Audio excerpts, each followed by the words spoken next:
ఇందిరమ్మ ఇళ్ల పేరుతో వసూల దందా జరుగుతుంది. మానకొండూరు నియోజకవర్గంలో జరుగుతున్న దందా గురించి మాజీ ఎమ్మెల్యే రసమై బాలకిషన్ వివరించారు. నియోజకవర్గంలో 42,000 మంది ఇందిరమ్మ ఇళ్ల కోసం దరఖాస్తు చేశారని గుర్తు చేశారు.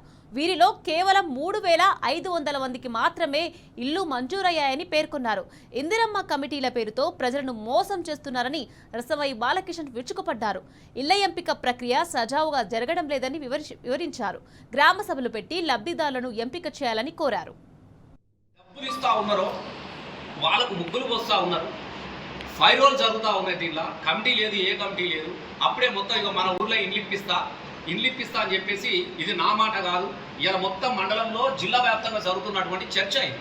ఒక మన మండలమైన అంటలేను, అన్ని మండలాలు అన్ని నియోజకవర్గాలలో కూడా కాంగ్రెస్ ఎవరైతే వాళ్ళ పార్టీ గ్రామ శాఖలో ఇతరత్ర కాంగ్రెస్ లీడర్లు ఉంటారో వాళ్ళు ఫైరో చేసి వాళ్ళు పొలాలు ఇంటికి పోయిన ఒక ఆఫీసర్, నేను అది ఒక అధికారిని అడిగి ఇదే తిమ్మాపూర్లో ఆయనకు ఒక 3 విలేజ్లు ఇచ్చిరట.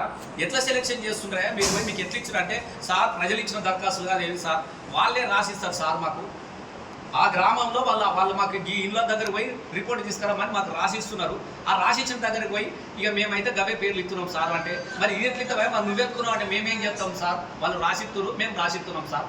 బోర్డు కూడా లేదు, వాళ్ళు రాసిస్తున్నారు ఇవి రాసి ఈ ఇళ్ళ అని మేము ఇస్తున్నామని చెప్తా ఉన్నారు.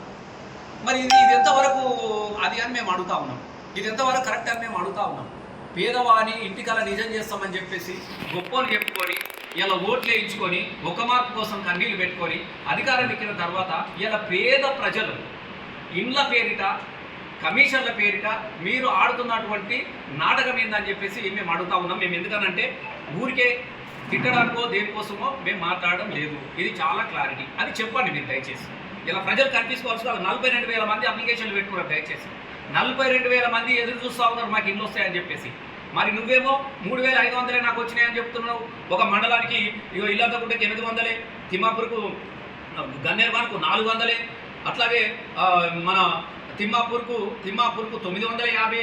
మరి 950లో 11,700 మంది ఒక తిమ్మాపూర్లో దరఖాస్తులు పెట్టుకుంటే నువ్వు ఇస్తానన్నవి 1,100.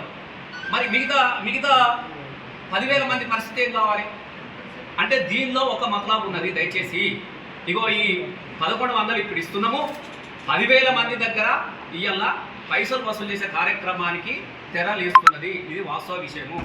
మీరు దరఖాస్తు చేసుకున్న వాళ్ళందరూ కూడా మాకు చెప్పిన ప్రకారం మీరు ఇంత ఇస్తే మేము ఇల్లు ఇస్తాము అనేది బాగా జరుగుతూ ఉన్నది.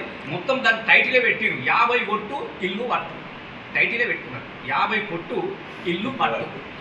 ఇది టైటిల్. ఇది నేను వీళ్ళ మీదనో వాళ్ళ మీదనో ఆరోపణ కోసం నేను చేయట్లేదు. వాస్తవంగా టోటల్ కూడా జరుగుతూ ఉంటుంది.